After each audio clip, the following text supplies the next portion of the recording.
Welcome back to Season 6 of the Group Practice Accelerator podcast, brought to you by Polaris Healthcare Partners, where we leverage decades of healthcare and business experience to drive growth in successful group practices just like yours.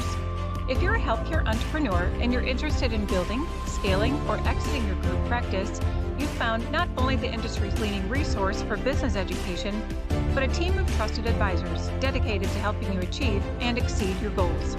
In short, the team at Polaris creates clarity, confidence, and results.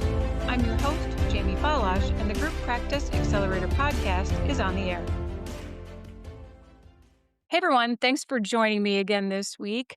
We've been putting out a lot of content lately focusing on how to maximize the value of your practices before you go to market, why and how waiting can be detrimental to the outcome of your sale, and really driving home what listeners need to know about going to market. But what we haven't talked about in this season 6 is what happens once the LOI is signed. So today we're going to dive into that process from LOI to closing, including what's happening behind the scenes, what that process should and shouldn't look like, best practices for moving the deal along, and even some deal killers that can kind of pop up along the way, because we want to avoid those, of course. So first, we're going to make some assumptions. We're ready, and when I say ready, I mean we've worked together to ensure that we're presenting a great product with steady growth potential for buyers. We've been deep into your financials and operations and culture, and we've created a compelling pitch deck to put out in front of like-minded partners and our buyers. And we'll assume that now you've landed on one that aligns with your plan as a founder and your future goals. The LOI is reviewed, modified if needed, and signed. So now what? Well, who better to lay out what's next than an expert that sees this process through every step of the way from LOI to closing and even beyond than founder and partner of Your Dental Lawyer, Rob Montgomery. Rob, good to see you again. Welcome back to the show. Thank you, Jamie. It's good to be back. Yeah, been a little while, so I'm excited to have this conversation with you. And I threw a little trick into the intro there because I know you like to be involved in the LOI process, right? I do. It's true. We Which we is, since we inherit the LOI, yes, we do yes. like to have a little say in it. Yeah, because it is important to have someone like you look over this and make sure that it is covering your best interests as the seller. So I threw a little trick in there, but yes, it is not just LOI, it's before the LOI. Yeah, yeah. So yeah, put the cart before the horse a little bit there, but it does happen. Obviously, we see people after the fact. It happens a lot, and I just speak to that briefly. It's just that and I think people fall into the trap because people are saying, "Don't worry, it's not binding. It's not binding. Just sign that." And the reality is, you still have to that they are the terms of the deal. And even though that means that the contract doesn't, there's no contract, you can't sue somebody if it doesn't happen. Yeah. It can actually derail the deal if there are things that are in there or not in there. So like this is the time to kind of nail it down. And there are people that are interested parties in the transactions that would like to see that LOI signed so that the ball is advanced. And sometimes it's better to pump the brakes and let's get involved and make sure that we've got what we need to have in that LOI to ensure a smoother transaction going forward.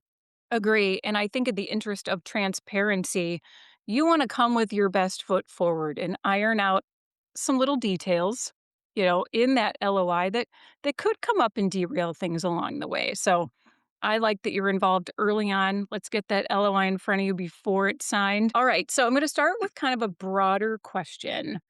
From your perspective and your experience, what actually happens between the LOI and closing that most dentists don't fully understand? Well, a lot. I mean, and that's where the deal begins. I Yeah. think, when we get hired by people that don't have experience hiring lawyers for these transactions, which is most of our clients. Mhm. Oftentimes there's an expectation that we are just in charge of the documents. Where's the agreements? How much will it cost to prepare an agreement? Like, well, Okay.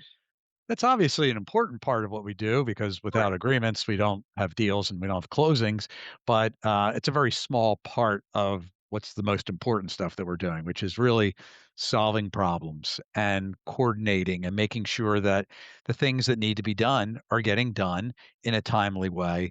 We're trying to uncover the surprises, trying to flesh out issues before they become bigger problems or before they become delays for the deal. So, and that's where every deal is different. Because every deal has different challenges and concerns, but there's definitely a few categories of things that we can talk about that can be potentially problematic. Definitely. And why don't we start with just the process in general? So we give some transparency to listeners who might not be familiar with all that goes on behind the scenes. Let's start with LOI and go through closing kind of on a high level. And then I'm going to have a whole bunch of questions for you. Sounds good. Yeah. So most of the time, a buyer's counsel would be the one preparing the initial drafts of the agreements. Mhm. So, typically we're looking at an asset purchase agreement, depending if you're selling to a dentist or a DSO. We'll talk about that in a minute. Two very different paths to selling a practice. But typically, the purchase agreements, the employment agreement, if you're going to stay on to provide clinical services after the closing, all those things are prepared by the buyer's counsel, the initial drafts. And then seller's counsel reviews those agreements, makes changes, comments, and would typically confer with their seller client. The only document that wouldn't always necessarily be prepared by buyer's counsel would be the lease. So if you are a seller of the practice and you also own the real estate, but you're not selling the real estate to the purchaser of the practice, that purchaser is going to enter into a commercial lease. So that's something that the seller's counsel, as the landlord, should be preparing. Now, a lot of times at DSO deals, we have to manage the expectation from the buyer that we'll have to use their form of lease, which that's not our preference. Mhm. The irony is, if you're selling your practice to a DSO, you will get a suite of long and sophisticated documents that are somewhat over lawyered, and then you will get an 8-page complete piece of junk lease that is so unsophisticated you'd be better printing it off the internet. It's like, well, wait a second. Why are all of these documents so good and this one so bad? But oftentimes though, but that's part of one of the reasons why we do like to be involved in the LOI, because if we can, we want to provide in that LOI that we're going to work with our seller slash landlord's form of initial draft lease. Because we can get that in the LOI, then that means that's going to happen. And it gives our client an advantage in the situation. And a lot of times when we talk about who's preparing the first draft, obviously these are still negotiated documents, but there are certain documents that are protecting certain parties in different ways, and because of that, that party's counsel should be the one that's doing the initial draft, just from an efficiency standpoint and ultimately a quality and getting a deal done standpoint. Okay. And while we're on these agreements, can you tell listeners what are the most heavily negotiated terms in the purchase agreement? I'm sure there are specific ones that you spend more time on than the others. Yeah, it really depends. And it also depends on who the buyer is. So if you're looking at selling to a dentist or more of a private transaction, things that need to get flushed out, possibly indemnification provisions, more specifically representations and warranties. These are things that you're saying are true and correct about your practice. And so a buyer wants to have those be as broad as possible, and a seller wants those to be as limited as possible. I will say though, generally, especially in a doctor to doctor deal, as a seller, there's really a few things that you should really focus on. You want to Okay. make sure that you get paid. You want to make sure that there's nothing in the agreement that could allow you to lose the money that you were paid, and you want to make sure that the non-compete is consistent with what you're looking to do after the sale of the practice. That's the stuff that matters the most for a seller. And I think we encourage our seller clients not to get bogged down on some details aren't as important. We refer to as the dreaded P word, which is the principle. When I have a client say, "But yeah, Rob, but it's just the principle of this." Mm. Hey, doc, we're trying to sell your practice for $3.5 million. Let's not get too caught up in the principles. Let's Yeah. get this deal done. and not worry about whether or not you feel like it's quote unquote you're winning or it's fair. But those three things that I say, that's what matters the most. And it's different if you're on the buyer side. You have to make sure that you're getting what you're paying for, that you understand what the contracts are, the accounts receivable, all that stuff. But from a seller side, those are the three main principles, and that's really what should drive that process from your side. Well, and while we're talking about that, let's look at the liabilities. If I'm the buyer, what liabilities can transfer to me if they're not properly handled? Because my mind is going to things like compliance problems after closing. I know we're kind of getting ahead of ourselves in the process here, but it just popped into my head. You know, Yeah. billing audits, stuff like that that can come up after closing. Yeah, there really isn't much in an asset purchase. And again, an asset purchase, you are buying the assets, not the liabilities. Right. The things that kind of go wrong or the things that could come up that aren't what you expected really cause you more like operational headaches Hmm. than true liability per se. And again, if we're just talking about a deal with a DSO, they treat those transactions more like a stock sale and purchase with their indemnifications and the protections that they're looking for. And with that, they want to have holdbacks and escrows for the what ifs, which frankly are very remote. We don't see that as much in doctor to doctor deals in those transactions. It's indemnity escrows are a lot less common. They're dealt with more like a true asset purchase where the buyer knows, hey, I'm not assuming any liabilities. I still want to make sure that if anything pops up, I'm protected, but we're not going to over plan for that. DSOs frequently will overplan for the what ifs with the potential, which is a very small potential of liability in that transaction. That's where my head was going with it. Just, how things are handled after the fact, because we do get questions on that. So thanks for covering that aspect. Now, all right, so we've talked about some of the agreements, and let's maybe roll into due diligence, right? What are some of the red flags that you uncover during diligence in these deals? Yeah, so the biggest thing is the real estate. When you're looking at uh, issues that come up with the lease, especially if they're third party leases. The buyer obviously needs to be the tenant in the space after the deal, Mm. and so bad lease assignment language in a third party lease is that's the number one deal killer that we see.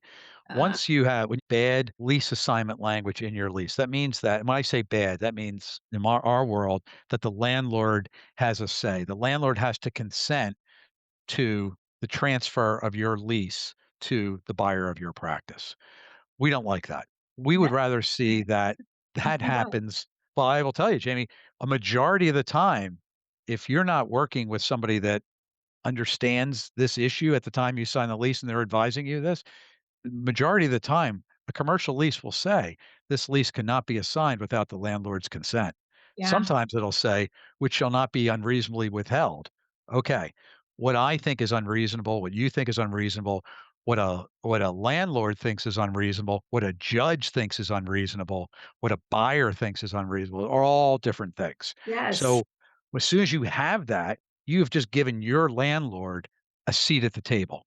So we would rather have language that says that notwithstanding anything to the contrary in this lease, the tenant shall be permitted to assign this lease to a purchaser of the practice who shall accept this lease and blah blah blah. That's what we want.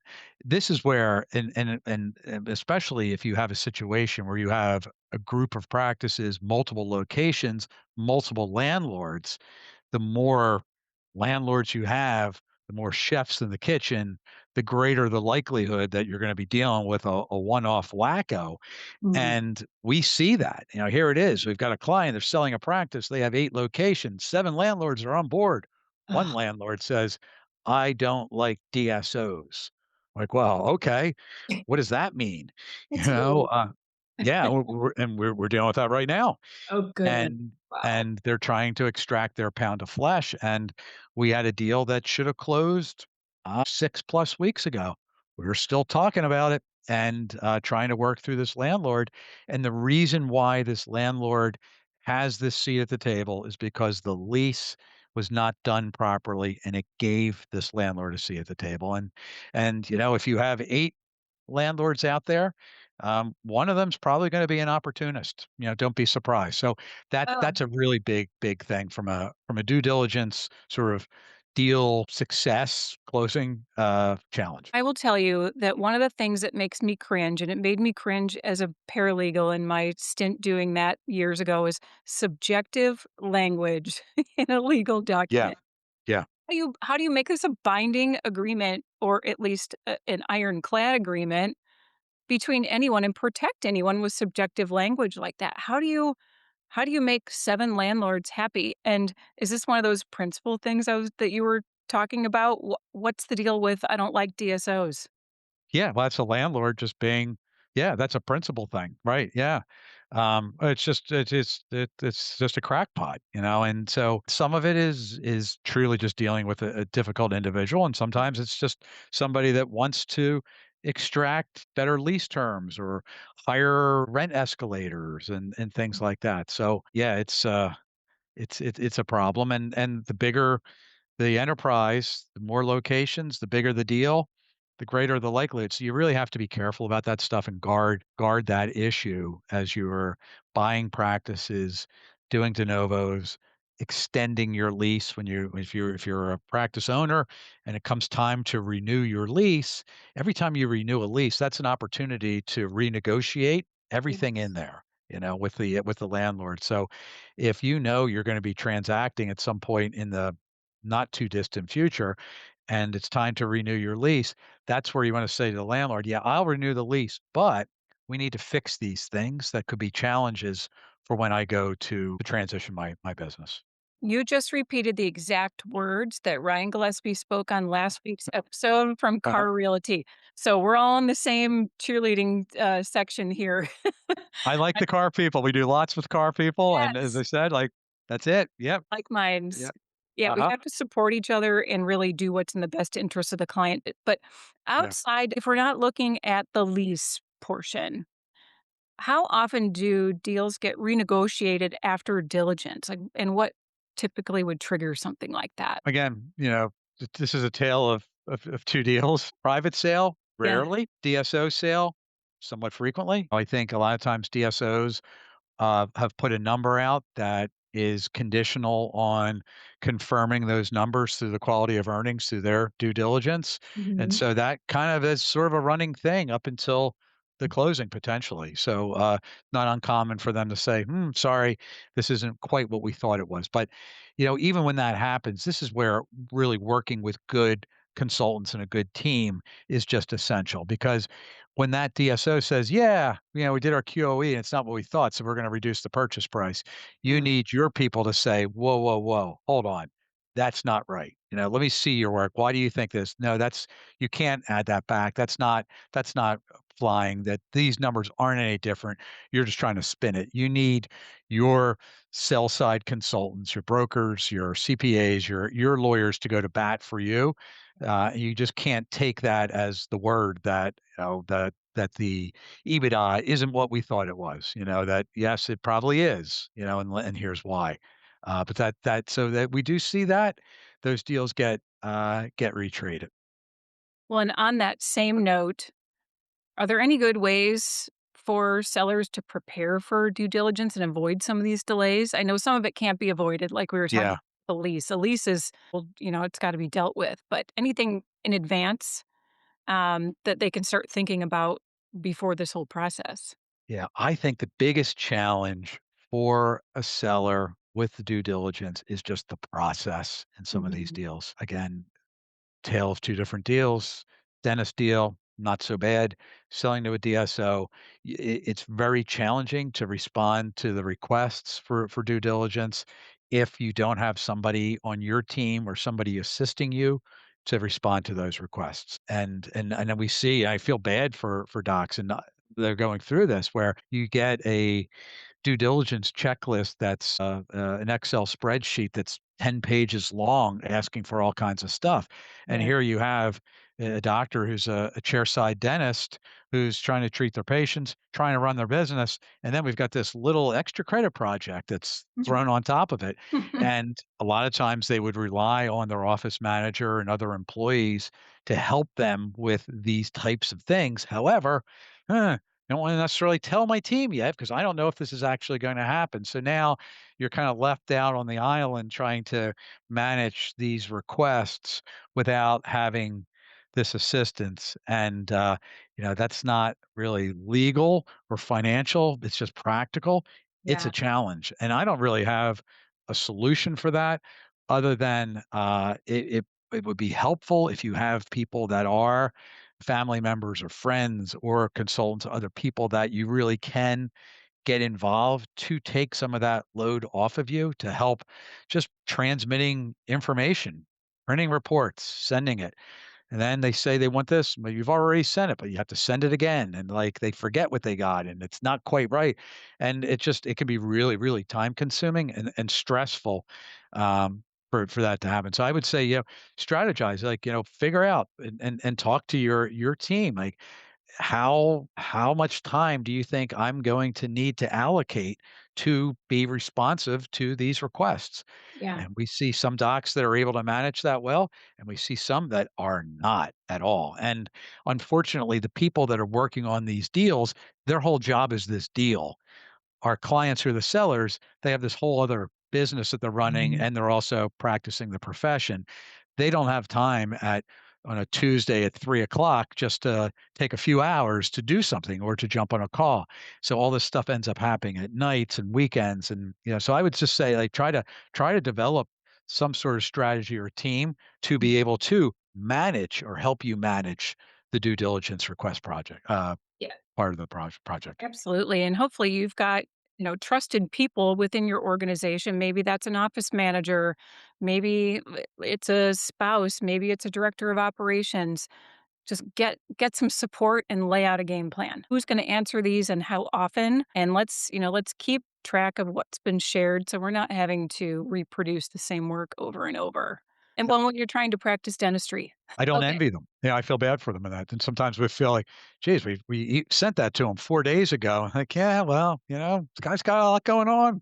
Yeah, exactly. He's still practicing dentistry. Yeah. That's what Mhm, keeps the value of the business going, right? And meanwhile, the 10 lawyers on the other side are, "Where's the response? Where's the response?" Like, "Yeah, it's coming. I'll tell you." Eventually. Yeah, yeah. All right, so we've talked about LOI, we've talked about agreements and diligence. What's next?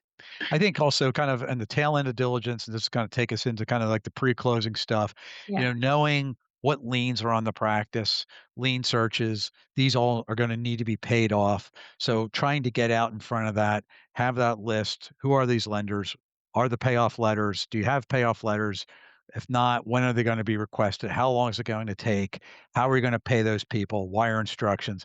Silly detail, but this can be a problem. And sometimes people get to the closing on or the eve of it, and they say, "Well, I don't know who National Leasing is. I bought a chair from Patterson and financed it with them." But then that paper's been sold, and that paper's been sold, and now we're trying to track down the ultimate lien holder. Or sometimes liens and loans have been paid off previously, but not satisfied. So then trying to track down those lenders to get the satisfaction pieces to make sure that they can be closed. Because if you don't have those, then that could delay or cancel a closing. Yeah, the whole financial side of it's a completely different animal, which, of course, adds in a layer of potential delays and preparation that we could probably spend 2 hours talking about that Yeah. aspect of it. And here you go.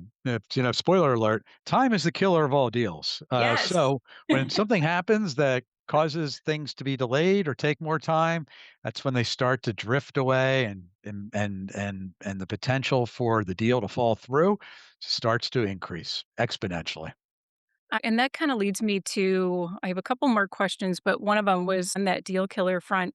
What's the one mistake that you see over and over again from maybe docs that are in their first transaction, but they intend to keep going? This is part of a larger strategic plan. Maybe they're selling one location. and they're going to buy again. So, what would you like to see them avoid with their next sale? Oh, wow. It's a good question. I mean, I don't think that docs necessarily make mistakes when they sell. I mean, the biggest mistake that I see people making, frankly, are they're not legal. They're financial all the time. Yeah, Like we tell people, like, we could do the best piece of legal work in the history of the world. We can't make a bad deal good. And good so point. if you're doing something, you're selling something, you're buying something, you're bringing a partner on, you're partnering, you're hiring an associate, any of these decisions have cash flow implications. And knowing what they are or projecting what they are before you do it is just crucial. So, if and that goes with if you're selling the practice, if you're dropping insurance, all this stuff. So the mistakes that we see made are by people that didn't take that step to do proper cash flow analysis to understand what this means to them. So I mean, I would say that that's a big thing across the board. I guess the other thing too, if you're talking about a seller that owns a group of practices and you're going to sell one, which is that's sort I wouldn't say it's unusual, but not as common, obviously. Hmm. Normally, if you're going to maximize the overall value of your practice group, you want to sell it all together. But a potential hang up with that is what's your lender? What's their take on this? They have a lien likely on everything. Yeah. So if you sell one of your practices for $1 million, what happens to that $1 million? Do you get to keep that $1 million? Do you have to use that to pay down a loan for the overall credit facility that this practice is collateral for, some combination of that. So I think that's, I wouldn't say a mistake, but certainly something that can be a challenge. And some of that too comes up with how were your loans documented? How were they structured? How are they collateralized? And that's going to dictate how easy it's going to be to skin off one or two practices and what that looks like. Yeah, and sorry I threw that one at you because we've seen a couple of these, and I know it's not a super common scenario, but it does happen. But as here we are in the spring of 2026, there are practices that are not, groups that are not performing super great that Yeah. are looking to sell off less profitable offices or offices that are just not as good for strategic reasons. So Yeah. we are seeing more of that recently too. So since you mentioned that, it's true, and probably at least in the near future, probably more of that to come. Yeah, and maybe not one, maybe it's a handful of them. But yeah, thanks for covering that. Okay, so we've arrived at closing, right? Yeah. First of all, let's talk about the closing process and maybe last minute surprises right before closing and what we can do to avoid those. Mm. I'm happy to say we don't but our clients never have last minute surprises to close. I like it. Never, What never, never happened. never. We've covered and planned for everything, Jamie. I don't Short, know sweet what you're question. talking about. No such thing. Um, no, I think it's just really as much as anything, it's just preparation and knowing what to expect. And your legal team should be managing the situation and communicating expectations to you as to what you're going to need to do and when. I think that we've observed over the years where clients are sort of insufficiently staffed in that regard, where they have lawyers that don't have a big enough team or bench to help kind of cover a deal, and a lot of papers flying back and forth in the 11th hour, literally the 11th hour sometimes, Yeah. and they're oftentimes on a large deal. There are a lot of lawyers that are on that buyer side, Mhm. and it's kind of like playing basketball. And if you want to go out on the court and play 1-on-5, it's Mm, probably not going to work out so well for you. So no. really making sure that you have a firm that is capable of handling your transaction and staffing it in a way that they're able to cover everything and do it so that that you're being taken care of and so that expectations are being conveyed. I mean, things do change and happen, and we sometimes get frustrated, especially where you have a very aggressive buyer that says, "We're closing on Friday." Like it's Tuesday. Like, you don't have enough. to close on Friday. We've got some more issues. We want to close fast too. Friday's not going to happen because that's just going to lead to a fire drill for our client and for us.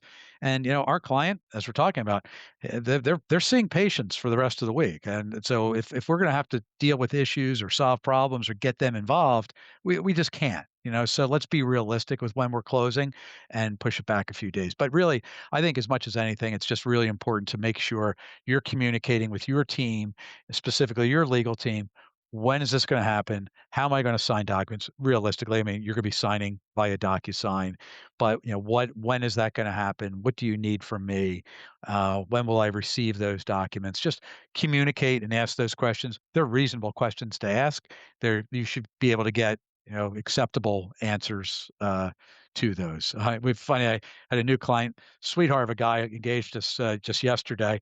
Said, "Now, Rob, will you be at the closing?" I said, "Not floating around outer space. Like we don't do those anymore. Like that's back in like the '90s, where a bunch of people Yeah, sit around a table and pass around documents that are like that thick, and nobody really knows what's even in them anymore because they've been exactly. printed, right?" So yeah, all this stuff happens remotely. If you're if there is a real estate component, a sale of real estate, sometimes you may be at a table in a title Yeah, company signing things, but even that is kind of becoming a thing of the past too. absolutely. Well, Rob, thanks so much for going through this process with us. We have so many people that want to go to market, but we also get a ton of questions about just help us with the process. So we appreciate you going through that with us today. What's the best way to get in touch with you for our listeners if they want to reach out? Yeah, easiest way is just to go to our website, yourdentallawyer.com, and we have a form in there that you could submit and ask questions, and myself or somebody from my team will get back to you and schedule a call and chat about how we can help you. You have the easiest URL to remember, but I'm still going to put it in the show notes so everyone can. Appreciate that. And to all of you, we love the questions that you send us, so keep them coming and we'll keep delivering the content that you ask us for. As always, if you want to learn about any of our Polaris expert advisory services, or maybe there's a topic that we haven't covered or even covered lately that you want to hear about, you can send us an email to info@polarishealthcarepartners.com, and be sure to visit our website at polarishealthcarepartners.com, where you'll find weekly articles to grow and support your healthcare business, along with access to all of our podcast episodes, events, and a whole lot more. Thanks so much for being a loyal listener and subscriber. If you enjoyed today's episode, please share it with a colleague and be sure to leave us a rating on any of your favorite podcast platforms. We'll see you on the next episode of the Group Practice Accelerator Podcast.